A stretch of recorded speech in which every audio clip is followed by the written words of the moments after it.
नमस्कार, स्वागत है आप सभी का सुजस सारांश की इस क्लास में। इस क्लास में हम पढ़ते हैं राजस्थान का करंट अफेयर्स, जिसका आधार होता है राजस्थान सरकार की सुजस पत्रिका।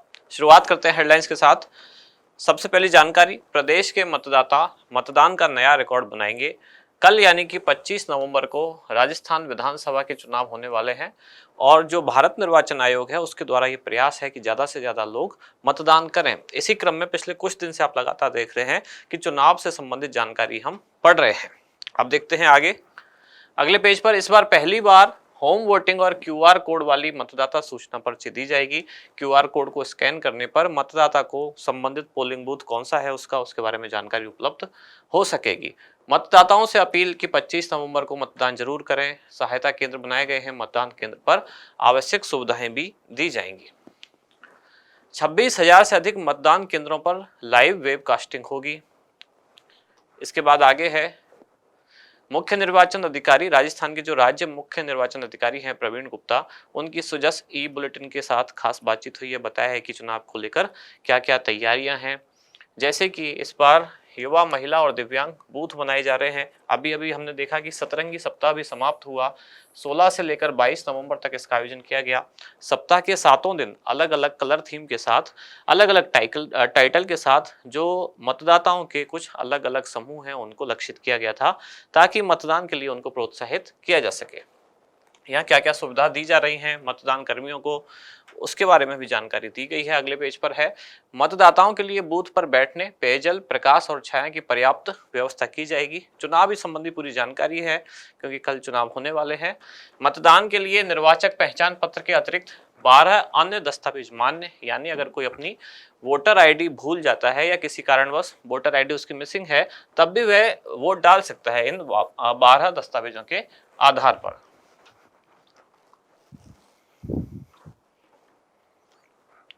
इसके बाद आगे है प्रिंट मीडिया में प्रकाशित होने वाले राजनीतिक विज्ञापनों का पूर्व प्रमाणीकरण कराना होगा। प्रदेश में 3,383 विशेष मतदान केंद्र बनेंगे और चुनाव कार्य में नियुक्त 3,24,000 जो कार्मिक हैं, इन्होंने अभी तक मतदान किया है डाक मतपत्र के जरिए। प्रदेश भर में विधानसभा चुनाव की तैयारियां अंतिम चरण में। कल चुनाव होने वाले हैं 25 नवंबर को। अब मतदान की प्रक्रिया यहाँ समझाई गई है कि जो पोलिंग बूथ है उसमें अंदर रूम में किस तरह से मतदान किया जाना है। मशीन का जो बटन दबाने के बाद बीप साउंड आएगा, एक लाइट जलेगी, तब आपको ये श्योर होना है कि आपका वोट डाला जा चुका है। अब आज की जानकारी, आज के इंडेक्स में हम क्या क्या पढ़ने वाले हैं। 3 मुख्य जानकारियां हैं। सबसे पहले तो मतदान हेतु मान्य दस्तावेज, फिर है पुष्कर मेला 2023 और लास्ट में है दिव्यांग, महिला और युवा बूथ। अब मतदान हेतु मान्य दस्तावेज, इसमें एक खास बात यह है कि पिछली क्लास में एक बार पहले भी हमने इसको पढ़ा था, तब हमने कहा था कि मतदान हेतु कुल 12 प्रकार के दस्तावेज मान्य हैं।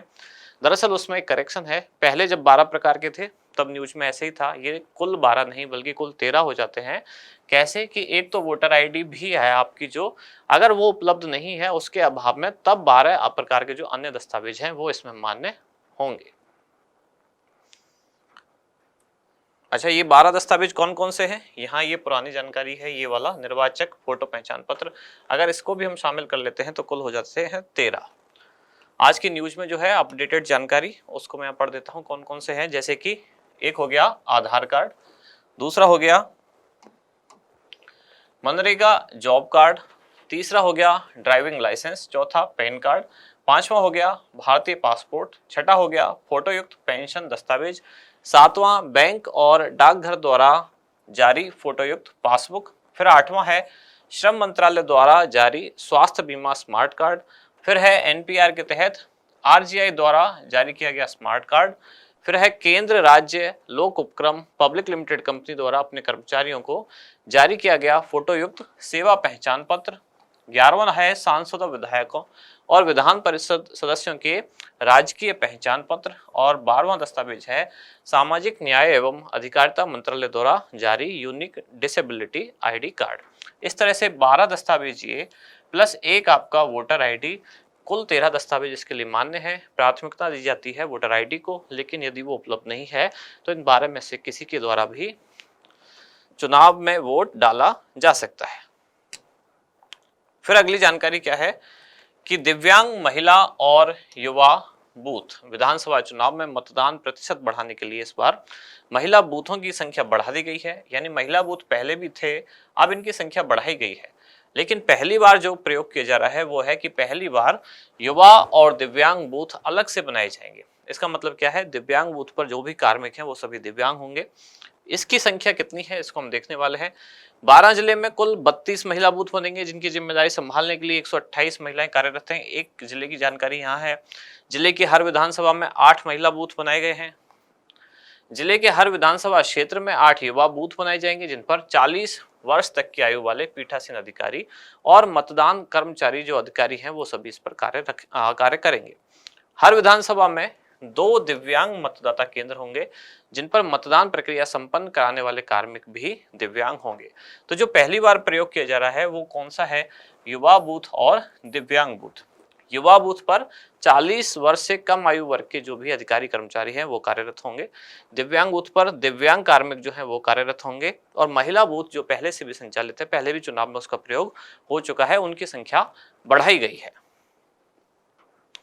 फिर साथ में एक न्यूज और चल रही है, वो है श्री पुष्कर मेला अभी भी संचालित है। जो कब शुरू हुआ था, शुरुआत इसकी हो चुकी थी 14 नवंबर से ही, जो कि 27 नवंबर तक चलेगा। इसका आयोजक कौन है, आयोजक है राजस्थान सरकार का पशुपालन विभाग। अब इसका विवरण देखते हैं, मेला कब शुरू हुआ, क्या क्या प्रक्रिया है। 14 नवंबर को झंडा चौकी और 16 नवंबर को सभी प्रवेश स्थलों पर चौकियों की स्थापना की गई। और मेले का विधिवत उद्घाटन कब हुआ, 18 नवंबर को। इस दिन से सफेद चिट्ठी तथा पशु रवाना की शुरुआत की गई। 27 नवंबर को मेला मैदान में पुरस्कार वितरित किए जाएंगे, यानी ये इसका आधिकारिक रूप से समापन होगा। आज का अभ्यास प्रश्न क्या है, पुष्कर मेले का आयोजन निम्नलिखित में से किस विभाग द्वारा किया जाता है। आपके ऑप्शन है पशुपालन विभाग, दूसरा ऑप्शन है कला एवं संस्कृति विभाग, तीसरा ऑप्शन है उद्योग विभाग, या फिर चौथा ऑप्शन है सामाजिक न्याय एवं अधिकारिता विभाग। क्या होगा इसका सही उत्तर, वो आप बताएं कमेंट्स में। अब मिलते हैं कल अगली न्यूज के साथ अगली क्लास में। धन्यवाद।